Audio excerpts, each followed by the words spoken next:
माशाल्लाह चिट्टे वाल ते सारे तो पहले तुसा इतनी खूबसूरत पे लगने तुसारी पर्सनैलिटी विच काफ़ी इजाफा पे करने। ਜਿਹੜੀ ਗੱਡੀ 20 ਲੱਖ ਰੁਪਏ ਦੀ ਚੱਲ ਰਹੀ ਸੀ ਉਹ ਗੱਡੀ ਇਸ ਟਾਈਮ 30 ਲੱਖ ਰੁਪਏ ਦੀ ਚੱਲਦੀ 35 ਲੱਖ ਦੀ ਵਿਕ ਰਹੀ ਹੈ। ਸਾਡੀ ਆਪਣੀ ਗਲਤੀ ਅਸੀਂ ਖਰੀਦਦੇ ਹਾਂ। गला करसा खरिया साफ सचिया ते सुचिया। मेरा नाम है कामरान अहमद। जैसा कि आपको पता है कि मैं रोज़ाना नई नई वीडियो के साथ आपके पास रहता हूँ। इस टाइम मैं मौजूद हूँ टेक्सला बाज़ार में, जहाँ पे गाड़ियों का बाज़ार लगता है और पूरे पाकिस्तान में लोग गाड़ियाँ सेल करने के लिए भी आते हैं और ख़रीदने के लिए भी आते हैं। माशाल्लाह काफ़ी ग्रुपों के ग्रुप आते हैं और इसी तरह एक ग्रुप है मेरे साथ अभी खड़ा है और इनसे पूछते हैं कि ये क्यों आए हैं। जी अस्सलाम वालेकुम। ਵਾਲੇकुम सलाम। माशाल्लाह चिट्टे वाल ते सारे तो पहले तुसा इतनी खूबसूरत पे लगने तुसारी पर्सनैलिटी विच काफ़ी इजाफा पे करने ते की उम्र की होगी लाले नी उम्र 62 साल। की करने की हो गाड़ियों को काम गड्डियाँ बेचने के हो की करने खरीदारी कर रहे हैं कितने टाइम तो 40 साल तो। अच्छा इसने विच काफ़ी टेंशना परेशानियां भी होनियां गड्डी कोई गलत आ रहा है इशू प्रॉब्लम क्रिएट होना है इस मुतलक क्या आखना चाहने सर गाड़ी चेक करके लानी चाहिए मुकम्मल।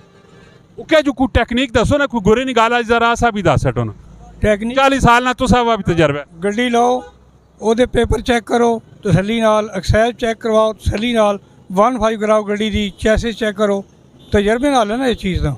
ये वक्त लगने ना लाना है ਫਿਰ ਗੱਡੀ ਖਰੀਦੋ ਬਰਗੇਨ ਤੋਂ ਖਰੀਦੋ, ਸ਼ੋਰੂਮ ਤੋਂ, पर रोड हो तो नहीं। ਰੋਡ ਤੋਂ ਗੱਡੀ ਨਾ ਖਰੀਦੋ। अच्छा इन 40 साल ने तजर्बे ने विच कोई ऐसा वाकया तुसा नाल होया होवे ਸਾਡੇ ਨਾਲ ਐਸਾ ਵਾਕਿਆ ਇੱਕ ਟੋਟਲੀ ਹੋਇਆ ਜਿਵੇਂ ਕਿ ਬਾਹਰੋਂ ਗੱਡੀ ਖਰੀਦੀ ਹੈ वो कितना नहीं गड्डी खरीदी है ये ਉਹ 2 ਲੱਖ ਦੀ ਖਰੀਦੀ ਹੈ ਮਹਿਰਾਨ ਐਸੀ। उस विच की मसला होया ਉਹ ਟੈਂਪਰ ਨਿਕਲ ਆਈ ਸੀ, टेम्पर ना मतलब ਗਾਇਬ ਹੋ ਗਿਆ, ਚੈਸਿਸ ਨੰਬਰ ਟੈਂਪਰ।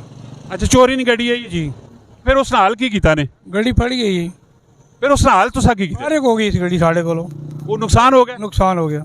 अच्छा ये दसो कि तो मैं कह रहा हूँ कि शोरूम तो गड्डी खरीदो। अच्छा चलो एक तो गल ही होगी। दूसरे नंबर ये दसो कि गड्डियां ने रेट हुन तले आने ना ही ने पे किन्ने ठीक है और इन्होंने मतलब की तुसी आखना चाहते हो तले कोई आने ने कोई चांस है सर जी कोई चांस नहीं समझ आ रही, कोई बिल्कुल नहीं चांस।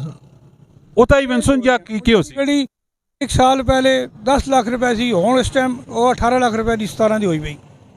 यह पोजीशन है। इस किसकी गलती है? अवाम की गलती सरकार की गलती? मैं तो कहना आवाम की गलती, जो खरीदारी बहुत ज़्यादा कर रहे हैं। गौरमेंट तो है ही है कि जी गड्डी 20 लाख रुपए की चल रही थी वो गड्डी इस टाइम 30 लाख रुपए की चलती 35 लाख की विक रही है।